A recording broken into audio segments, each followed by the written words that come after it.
घरं बांधणारी बांधकाम कामगार माणसं त्यांना स्वतःचं घर असलं पाहिजे आणि ते घर देण्याची व्यवस्था शासनानं केली पाहिजे. कारण एकूण या भारतामधल्या घरांच्या बाजारपेठेमध्ये आजपर्यंत त्या कामगारांना दिलेला मोबदला अत्यंत कमी आहे. खरं म्हणजे त्या मोबदल्यामधून त्यांचा निवारा उभा राहायला पाहिजे होता, तो उभा राहिलेला नाही.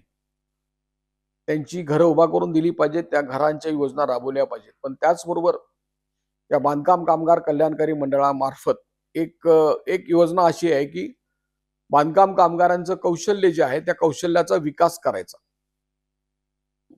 त्याच्यासाठी सध्या ज्या योजना आहेत त्या अपुऱ्या आहेत किंवा सर्व कामगारांना त्याचा लाभ मिळत नाही.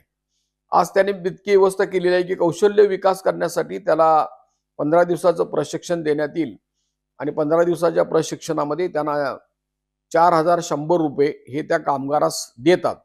पण ही योजना जी आहे ती खूप कमी प्रमाणामध्ये राबवली जात आहे आणि याच्यासाठी कामगार संघटनांना अजिबात विश्वासात घेतलं जात नाही.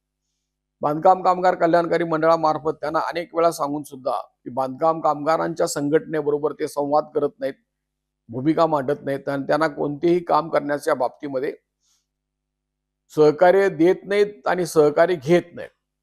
तर कौशल्य विकासाच्या बाबतीमध्ये बांधकाम कामगार योगदान चांगलं करू शकतात.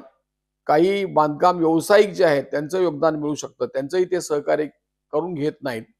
आणि आज जी गरज आहे ती बांधकाम कामगारांचा कौशल्य विकास होणे ही महत्वाची बाब बनलेली आहे. कारण आज जे काही आर्टिफिशियल इंटेलेक्च्युअल्स आहेत, AI, त्यांच्या मार्फत झपाट्यानं जो विकास चालू आहे, ज्या पद्धतीच्या कामामध्ये सुधारणा होत आहेत, त्या कामाशी बांधकाम कामगारांना जोडून घेणं गरजेचं आहे. किंवा बांधकामामधली जी विशिष्ट कौशल्याची कामं आहेत त्याचं प्रशिक्षण त्यांना जर दिल्यास त्यांना मोबदला जो मिळतो तो वाढू शकतो.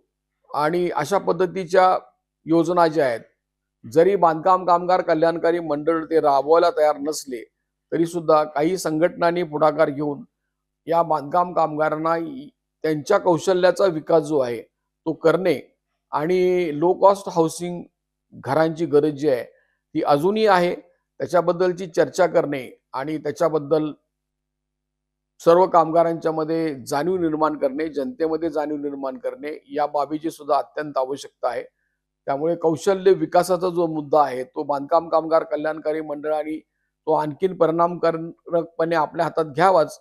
पण कामगार संघटनांनी सुद्धा एकत्रित येऊन जे असे कलात्मक काम करणारे, घरांचे काम करणारे व्यावसायिक आहेत उत्कृष्ट, त्यांचं सहकार्य घेऊन समाजामध्ये चांगल्या घरांची संकल्पना आणि स्वस्त घरांची संकल्पना, लो कॉस्ट हाऊसिंग ही जी कन्सेप्ट आहे ती प्रत्यक्षामध्ये उतरवण्याचा प्रयत्न सर्वांनी मिळून करणे आवश्यक आहे.